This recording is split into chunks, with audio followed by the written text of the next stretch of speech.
Okay, let's unpack this.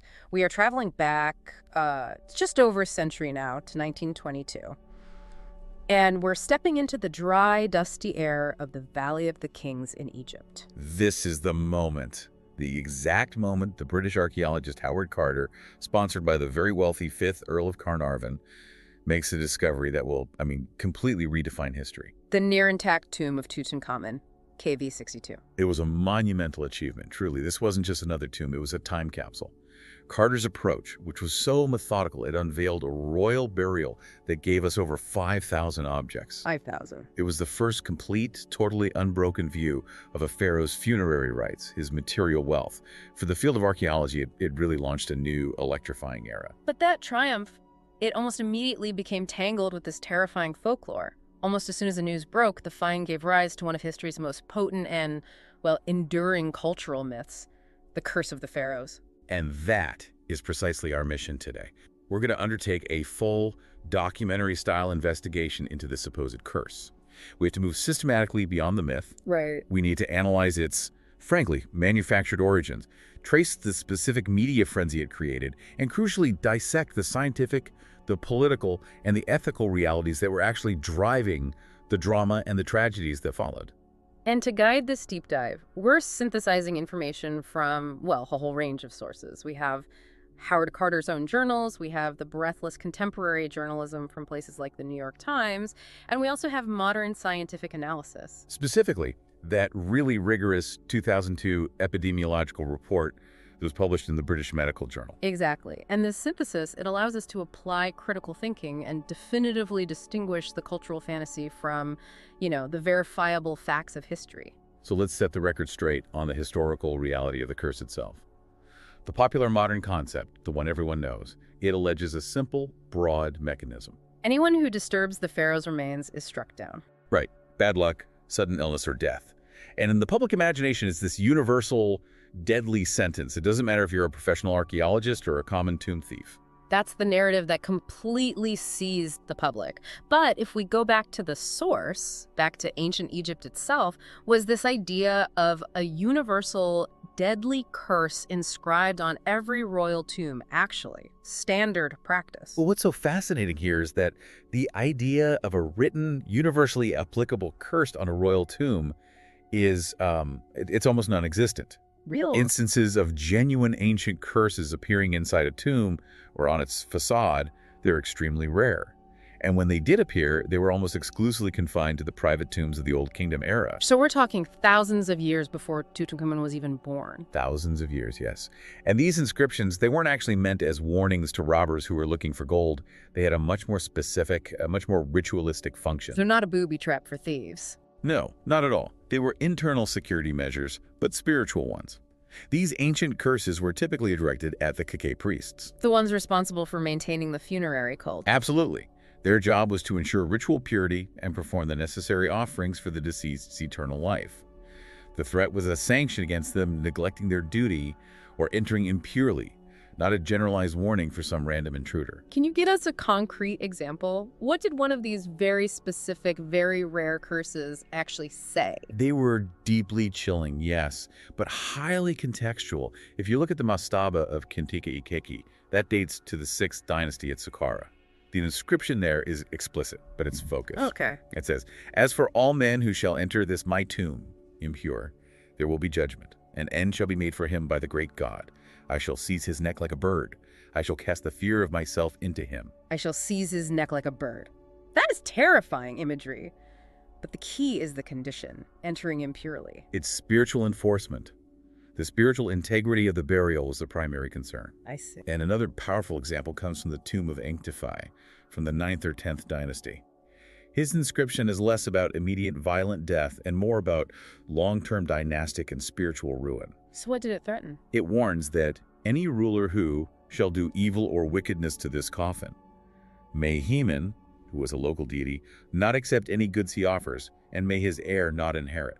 So it's about your legacy being destroyed, your connection to the gods being severed, not about, a scorpion in your bed. Exactly. These are solemn invocations for spiritual and dynastic consequences, specific to maintaining the cult, not generic warnings to a plunderer. So that makes the historical context really clear. These curses were rare, they were localized, and they were context-specific, focused on ritual purity way back in the Old Kingdom. By the time of the New Kingdom, when Tutankhamun lived, this practice was basically gone from royal tombs. Precisely. And the later curses, even when they did appear, which was almost never, they focused on invoking the wrath of powerful gods like Thoth or the fierce goddess Sekhmet, rather than some automatic swift wings of death that the press later dreamed up. The protection of the king was more about magic and architecture, not written threats. That's right, which begs the critical question. If elaborate death curses weren't written on royal tombs, what did Carter and his team actually find in KV-62 that the media could twist into a warning? Was there anything at all? The only thing remotely related to a warning was found near the Anubis shrine, which was placed strategically in the treasury chamber. But again, it was a declaration of supernatural protection, not a death threat. So what did it say? The text reads, "It is I who hinder the sand from choking the secret chamber, and who repel that one who would repel him with the desert flame. I have set aflame the desert. I have caused the past to be mistaken. I am for the protection of the deceased." That's fascinating. It's defensive magic. It's a spiritual shield designed to confuse intruders and stop the tomb from being buried by sand. It's the very opposite of an offensive written curse. It's a statement of security. But the moment the discovery was announced, the world, you see, it didn't need a scroll from Tutankhamun's tomb to believe in a curse. The template for a vengeful mummy was already deeply embedded in European culture. So the concept of the mummy's curse was exported to Egypt, not imported from it. How far back do these modern origins go? Oh, centuries. We can trace the popular association of mummies with bad luck way back. One of the earliest accounts is from 1699, recorded by a man named Louis Pennecher. Okay, what's the story? It tells of a Polish traveler who bought 2 mummies in Alexandria. When they set sail, the traveler was plagued by recurring visions of 2 specters, and the seas became so violent the voyage was impossible to complete. Until the mummies were thrown overboard. Wow, so that's almost a spiritual precursor to the Bermuda Triangle, this idea of mummies as bad cargo. This shows the cultural anxiety around these remains was there long before archaeology was even a proper science. It was. And that idea was then solidified by the explosion of popular fiction in the 19th century, especially after Egypt opened up to Western tourism and excavation. In 1827, Jane C. Loudon published The Mummy, or A Tale of the 22nd Century. Right, which was a mix of science fiction and gothic horror. Yes, using the idea of a reanimated mummy to create chaos. But of course, the one everyone points to is Louisa May Alcott, the author of Little Women. Her 1869 story, Lost in a Pyramid, or The Mummy's Curse. That's often cited as the definitive origin of the plot. It's certainly one of the most famous examples, cementing the trope of the desecrated tomb exacting revenge. But scholars have found even earlier ones, like The Mummy's Soul from 1862, or After 3,000 Years from 1868. And there's an interesting critique of these early stories, suggesting they sometimes carried a kind of proto-feminist undercurrent. Can you elaborate on that? It's a very compelling interpretation. Many of these early mummy curse stories were actually written by women, and some academics argue they used the curse as a dark analogy. Analogy for what? For male violation, the forced entry into the sealed tomb, the desecration of the female mummy, and her subsequent vengeful return. It could be read as the symbolic narrative of a woman exacting violent revenge against her male desecrator. Wow. So by the time 1922 arrived, the Western world wasn't just primed, it was saturated with these literary expectations of a dangerous, vengeful Egyptian spirit. Exactly. And the final twist happened later, right in the mid-20th century. The interpretation of the curse began to shift away from pure magic and specters. And towards science. Toward more scientifically speculated causes like exotic bacteria, toxic molds, or even radiation. But the common thread remained the same, attempting to impose a Western explanation, whether spiritual or scientific, onto a mystery of the past. That transition is crucial, and we'll come back to it. But now, let's step into the dramatic reality of the discovery itself. Because the narrative of the curse really begins with the sheer persistence and, well, luck of one man. The word persistence is key. Howard Carter's search was anything but a sudden stroke of luck. He had been sponsored by Lord Carnarvon since 1914, taking over the official concession in the Valley of the Kings. And he faced immediate skepticism. Right, especially from the American excavator Theodore M. Davis, who had claimed the valley was exhausted. One of the great professional blunders of the century, certainly. But Carter held this unwavering belief that the tomb of the young king Tutankhamun had to still be there somewhere. He meticulously began clearing the area down to bedrock, starting in 1917. 7 grueling seasons of work interrupted by the First World War. 7 years of dust and disappointment. By the summer of 1922, the financial situation was dire. Carnarvon was ready to quit. He was. The last years had yielded almost nothing. Only one triangular section of ground near another tomb remained to be cleared. And it was a difficult spot, covered by the debris of ancient workmen's huts. Carnarvon told Carter they were finished. But Carter wouldn't give up. He was desperate. He offered to cover the costs of clearing that final section himself. And Carnarvon, impressed by that dedication, agreed to fund one last season. Just one. And the breakthrough came almost immediately. A dramatic reward for a decade of slogging persistence. November 4th, 1922. A water boy stumbled upon a step cut into the rock, hidden beneath the foundation of an ancient hut. This led to a staircase and, critically, a sealed doorway bearing the cartouches of Tutankhamun. So Carter secures the site, carefully reseals the staircase, and sends that now legendary telegram to Carnarvon in England. The famous telegram, it read, "At last have made wonderful discovery in valley. A magnificent tomb with seals intact, recovered, same for your arrival. Congratulations." And Carnarvon and his daughter, Lady Evelyn Herbert, they rushed to Luxor. They did. And the final opening, November 26, 1922. That is the defining cinematic moment of the entire story. This is when they reach the second sealed doorway. Carter, using a tiny metal chisel, makes a small breach in the upper left-hand corner. He inserts a candle after a quick test for foul gases, and he peers inside, with Carnarvon, Lady Evelyn, and their assistant Calendar anxiously standing right beside him. And the sensory details in Carter's published account are just incredible. He describes the candle flame flickering. And then presently, as my eyes grew accustomed to the light, details of the room within emerged slowly from the mist. Strange animals, statues, and gold everywhere, the glint of gold. Everywhere the glint of gold. That's the key takeaway. They realized instantly this wasn't just a tomb, it was a repository. This was only the antechamber, and it was crowded floor to ceiling. They saw 3 colossal gilded couches shaped like exotic animals: a hippopotamus, a lion, a cow, huge dismantled chariots, alabaster vessels, chests filled with linen, and 2 life-sized guardian statues of the king. A completely unprecedented volume of material, and I imagine the exact quote exchanged between the 2 men became famous instantly. Oh yes. Carnarvon asks, "Can you see anything?" And Carter's iconic reply is, "Yes, wonderful things." Although Carter's own notes apparently had a slightly different version. That's right. His notes suggest he said, "Yes, it is wonderful." But the theatrical version, "Yes, wonderful things," polished up by his co-writer, is the one that stuck. It just perfectly captured the sublime awe of that moment. Now, you mentioned a detail earlier that adds real intrigue.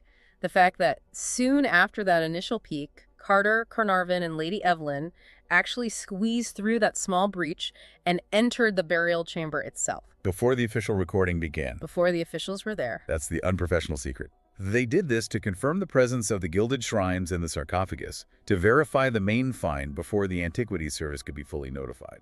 So highly unorthodox by today's standards. Arguably unethical, yes. But they likely feared that after all that persistence, the inner chamber would somehow be empty.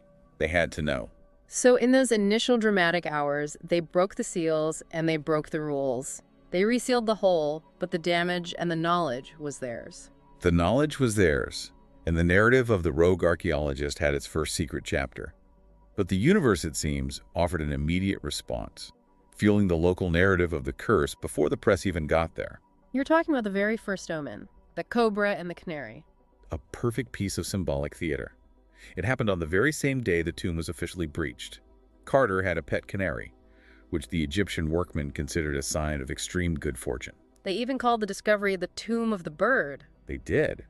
But the good luck charm met a swift, deadly end. A cobra, the uraeus, the fierce serpent symbol worn on the front of the king's crown, representing the monarchy's divine power. It broke into Carter's house and swallowed the canary whole. The symbolic weight of that is hard to overstate. The king's ancient protector, the royal cobra, striking down the excavator's luck charm right at the moment of intrusion. It was instant sensationalism, perfectly interpreted by the local Egyptian workmen as a direct manifestation of the king's spirit reacting to the disturbance. And this story circulated quickly. It was picked up by the New York Times in December 1922, establishing the groundwork for the curse before a single person had died. So the stage was set, the omens were circulating, and then the crucial element arrived. the massive global press corps, hungry for any detail. And that's where the media played an utterly crucial and frankly manipulative role in creating this curse. The initial success launched what became known as Tutmania, an unprecedented frenzy for all things Egyptian. But Carnarvon made a catastrophic business decision. He signed an exclusive contract with the Times of London. He did. He gave their reporter, Arthur Merton, an absolute monopoly over all official information, all photographs, all interviews. Carnarvon, driven by the need to recoup his investment, locked every other newspaper in the world out. If you cut off the information supply to the global media, they will create their own, no matter how outlandish. Precisely. Locked out and desperate to feed this global appetite, rival papers resorted to sensationalism, rumor, and outright fabrication. If they couldn't report on what was inside the tomb, they'd report on the danger of opening it. And the easiest and most familiar trope was the mummy's curse, which their readers had been primed to believe for decades through fiction. And then, the perfect tragic catalyst arrived just 6 weeks after the formal opening of the burial chamber. the death of Lord Carnarvon on April 5, 1923. He died in Cairo from blood poisoning. The source of the infection was a mosquito bite on his cheek, which he accidentally cut while shaving. The infection developed into erysipelas, a severe streptococcal bacterial infection, and then it spiraled into pneumonia and organ failure. From a medical perspective, his death was tragic but completely understandable, especially given his already frail health. We have to remember, Carnarvon was not a robust man. He'd been plagued by respiratory issues for 2 decades, ever since a severe car accident in 1903 had badly damaged his lungs. His compromised immune system meant he was highly susceptible to any common infection. But the media ignored the 20 years of frailty and seized only on the timing. He was tailor-made for headlines. The popular novelist Marie Corelli quickly penned a letter warning of dire punishment for intrusion. The press ran wild, ignoring the fact that Carter had spent years in the tomb and Carnarvon had only been there intermittently. The curse, they claimed, had struck its patron. And the spiritualists immediately chimed in. The most famous being Sir Arthur Conan Doyle, the man who gave the world Sherlock Holmes, but who was also a staunch believer in spiritualism. Doyle suggested Carnarvon's death was caused by elementals, invisible forces created by Tutankhamun's priests to guard the tomb. Coming from a respected public figure, that gave the myth a certain legitimacy. He did. And the anecdotal evidence surrounding the moment of his death is perhaps the most sensational part of the whole story. You're talking about the blackout. Exactly. Carnarvon's son claimed that at the precise moment of his father's death, Cairo suffered a complete citywide power outage. And at the same time, across the sea in England, his beloved Jack Russell Terrier, Susie, reportedly let out a howl and died instantly. A truly cinematic set of coincidences. Of course, in 1923 Cairo, power outages were common and localized, not citywide phenomena timed to a person's passing. And the dog. Well, it's a tragic story, but attributing it to a transatlantic supernatural connection is a stretch. But the media also tried to find a direct physical connection. They did. They claimed a healed lesion found on Tutankhamun's left cheek during the later autopsy corresponded exactly to the location of Carnarvon's fatal mosquito bite. Which is medically impossible to verify, of course, but it creates a chilling image for the front page. Precisely. And the legends just kept building. We can't forget the paperweight story, the macabre gift given to Sir Bruce Ingram, a friend of Howard Carter's. That was the paperweight made from a mummified human hand. Yes, and it was adorned with a scarab bracelet, explicitly inscribed with a curse that read, "Cursed be he who moves my body. To him shall come fire, water, and pestilence." And what happened to Ingram? Narrative perfection for the press. Soon after getting the gift, Ingram's house burned down. When he rebuilt it, a flood destroyed the new construction. So the press became relentless, compiling this grim scoreboard, linking almost any subsequent tragedy to the curse. It became an industry. George J. Gooley, an American financier who just visited the tomb, died in May 1923 from a fever. Sir Archibald Douglas Reed, the radiologist who x-rayed the mummy, died in 1924. And they ignored the fact that his death was from cancer, likely caused by his work with radiation. They did. A.C. Mace, a member of Carter's team, died in 1928 from pleurisy and pneumonia. But the really murky circumstances seem to cluster around Carter's immediate circle a few years later. In 1929 and 1930. This is where it gets genuinely mysterious. Captain Richard Bethel, Carter's personal secretary, was found dead in bed in a Mayfair club in November 1929. The coroner suspected smothering. He was only 45. And then the tragedy struck his family. Yes. Lord Westbury, Bethel's father, jumped to his death from a window in 1930, reportedly leaving a note alluding to horrors he could no longer bear. These 2 deaths were pure gold for the curse narrative. And they even included people who weren't directly involved, like Hugh Evelyn White. An archaeologist who had worked in the valley but not on KV-62. He committed suicide and reportedly left a note saying he had succumbed to a curse. The list of victims eventually grew to over 30, but it was just a campaign of selective memory, ignoring all the people who were exposed and lived long, healthy lives. Which brings us to the moment where we apply the statistical rigor needed to debunk the myth, the scientific counterargument. It is, and the simplest starting point is the man who should have been the curse's prime target, Howard Carter himself. The man most responsible for the desecration. Who entered the burial chamber illegally, orchestrated the entire process, and lived under intense stress. He lived until 1939. A full 17 years after the discovery. And he died of lymphoma at the age of 64, a respectable lifespan for the time. He openly dismissed the curse as Tommy rot, saying the true sentiment of any archaeologist is one of respect and awe. Carter's mere existence is the primary contradiction to the curse. But the definitive scientific counterargument didn't arrive until much, much later. In the form of an epidemiological study, that's the critical piece of research. Mark R. Nelson's study, published in the British Medical Journal in 2002. It was a retrospective cohort study designed specifically to use evidence-based medicine to test the myth. So walk us through the methodology. How did Nelson rigorously define who was actually exposed to the curse? He took 44 Westerners who were officially recorded by Carter as being in Egypt at the time. He meticulously separated them into 2 groups. The exposed group consisted of 25 individuals who were physically present at the moments of maximum potential exposure. So breaking the seals, opening the sarcophagus. Exactly. The breaching of critical seals. The unexposed group were those connected to the work but not present at those key moments. A precise way to isolate the supposed victims. And what did the long-term statistical data show about their longevity? The findings were conclusive. 0 statistical evidence to support the curse. The study found that the mean age at death for the 25 exposed individuals was 70 years old. For the 19 unexposed, it was 75. A 5-year difference, which seems notable, but was it statistically significant? Crucially, no. The study calculated a p-value of 0.87. For our listeners, that means there's a very high probability that the observed difference was due entirely to random chance and not to any causal effect like a curse. In simple terms, those who were cursed lived a statistically normal full lifespan for people of that era. Exactly. The study also noted that of the 58 people present when the sarcophagus was opened, only 8 died within the next dozen years, which is well within normal mortality rates. And the anecdotal evidence that always provides the human rebuttal to the cursed Lady Evelyn Herbert. Lady Evelyn, Carnarvon's daughter. She's one of the first to enter the burial chamber illegally. If the curse targeted anyone, it should have been her. She lived another 57 years after the discovery, dying in 1980 at the age of 78. So if it wasn't supernatural, was there any basis for the sudden illnesses in the scientific realm? We touched on the idea that the curse might have been biological toxic molds or bacteria. This remains the most popular speculative theory among scientists, that ancient tombs harbored genuine biohazards sealed inside for millennia.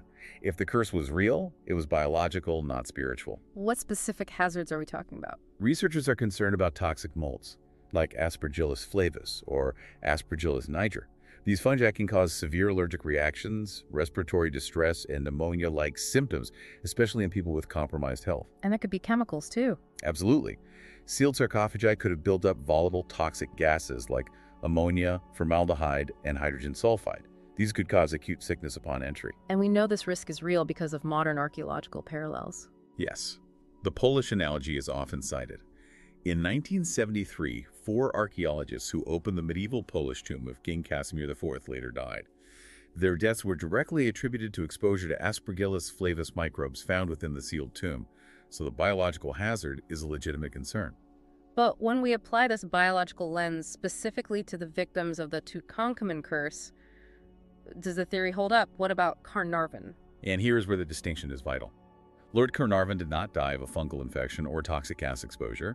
He died of erysipelas, a specific and serious bacterial infection caused by Streptococcus pyogenes.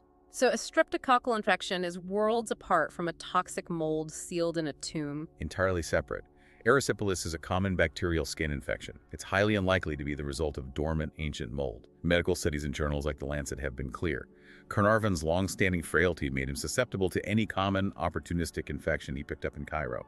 The biological curse theory is compelling, but it doesn't fit the actual pathology of the primary victim.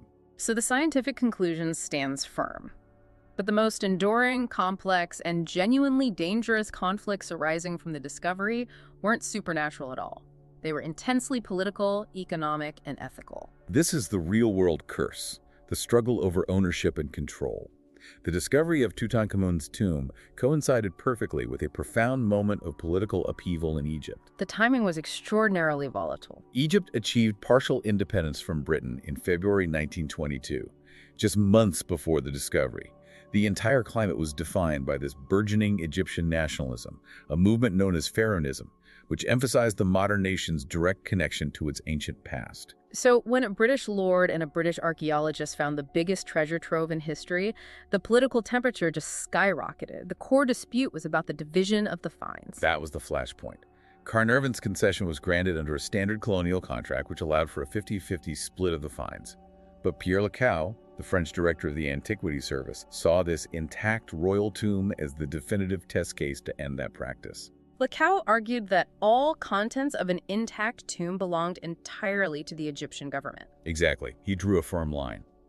This tomb was nearly intact, and therefore belonged in its entirety to Egypt as a symbol of national heritage.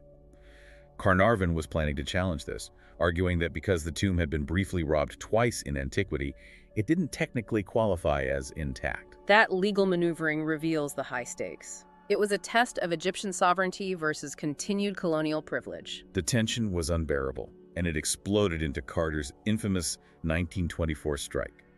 The friction centered on dignity, control, and visitor restrictions enforced by the newly empowered Egyptian government. And who was the political actor who finally made Carter snap? That was Morcos Bey Hanna, the new Minister of Public Works. Hanna was a nationalist, and his personal history made the conflict explosive. He had previously been prosecuted for treason by F.M. Maxwell, Who just happened to be Carnarvon's lawyer. Exactly. There was deep-seated animosity. The situation reached its breaking point when Hanna forbade the excavators' wives and families from having a private viewing of the coffin. Carter saw this as a direct slight.